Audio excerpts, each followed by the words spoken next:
And now, it's time for another Dice Tower review with Tom Vasel. If the artwork doesn't grab you in this game, it has that very cool retro 50s spaceship, 40s, 50s spaceship artwork, then maybe the designers will get you.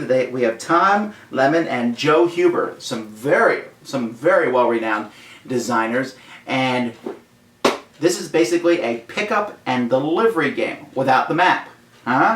Well, for me to best explain that, I'll need to show you the game, so let's do it.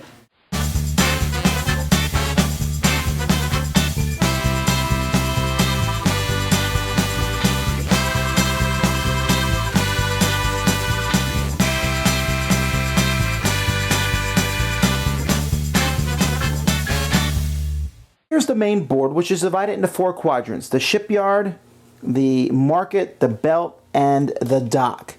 And this, what you're going to be doing is you're going to be taking one of these rocket pieces here. That's your color. You'll take these matching cards, and you can see they have the names of the companies. I love the asteroid miners, the original name in the space mining game. That makes me laugh every time. But anyhow, each turn, when it's your turn, you can take an action in the quadrant you're in, or you can move and take an action in the quadrant that you move to, or you can not move and not take an action. So you'll be moving around the board in a circular fashion. In the shipyard, you essentially are buying ships.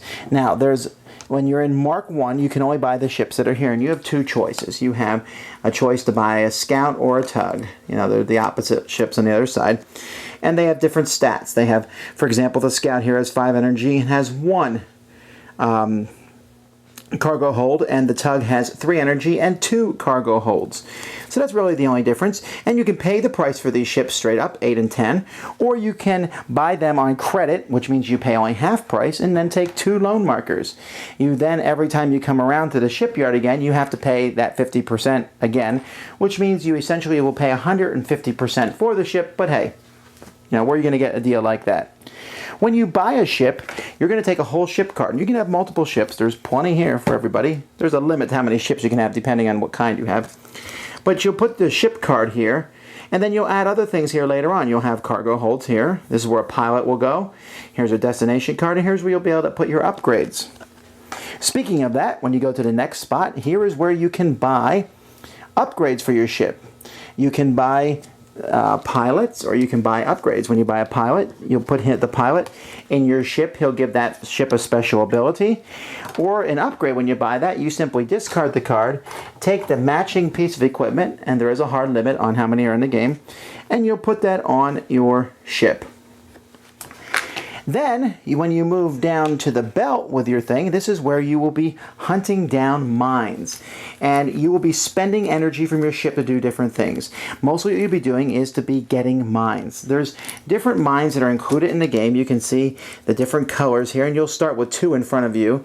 But as time goes by, there will be a common pool of mines that you can take, and you'll spend energy to take one of these and put it into the cargo hold of your ship. Or you can spend even more energy and take one in front of someone else and put it in your ship. And once you put these in your ship, you will then be dropping them off at the dock. You can also get destination cards, which cost a certain amount of energy, and they'll give you bonuses for the different goods that you deliver. Once you come to the dock, you will drop off the goods. Now, when you drop off the goods, you get money equal to the amount on them, but then the goods will come back in front of you, and they're space mines. So they keep producing the same good for you. And there'll be space mines for you, and you can get them again, or someone might steal them from you.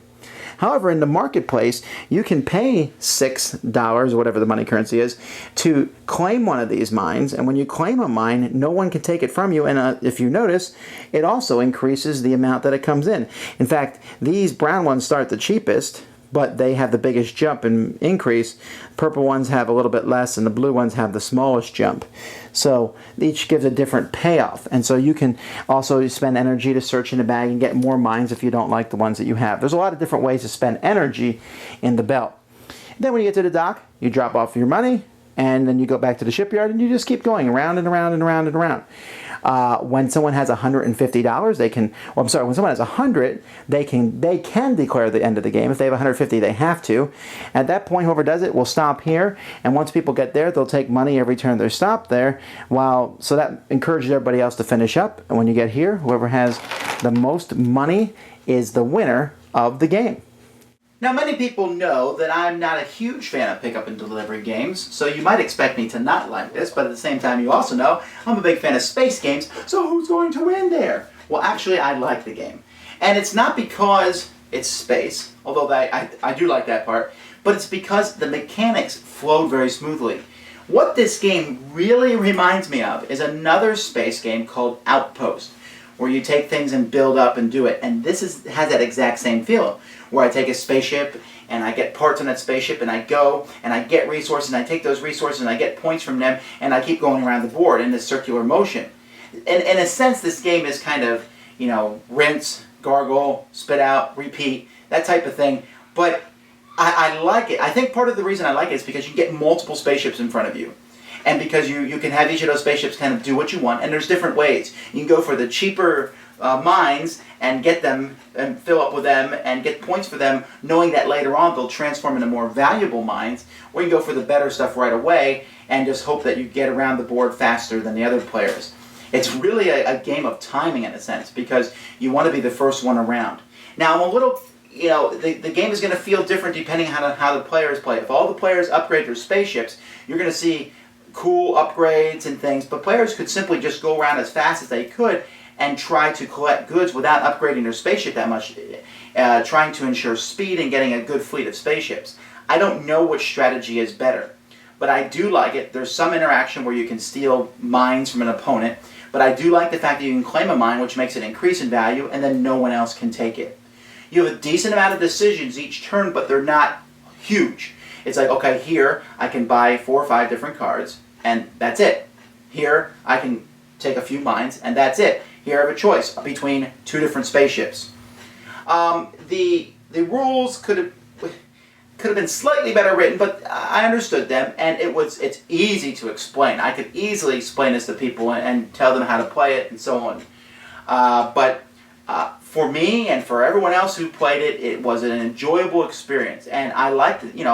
Yeah, you might miss going all over the map and going here and picking that and coming back here. This game simulates that, kind of just streamlines that, shrinks it down into a phase. Instead of going around and collecting stuff, you have a phase where you just grab stuff that you need, however many energy points you have, and then get that and bring that back. But the longer you stay out there, the better stuff you'll get. So some very interesting mechanics in this game, and it's interesting. I'll be interested to see what other people's opinions are, how far this game will go, the legs on it. But it's a pickup and delivery game. I've said that many times now in this review, but one that I enjoy quite a bit. Thanks so much for watching the Dice Tower videos. Find more great videos and reviews, as well as our top-rated audio podcast at Dicetower.com. You can also find the latest board game news at Dicetowernews.com. I'm Eric Summerer, and you've been watching The Dice Tower. The Dice Tower is sponsored by Fun Again Games, the world's best game source. Fun Again Games has over 5,000 games available. Check them out at funagain.com.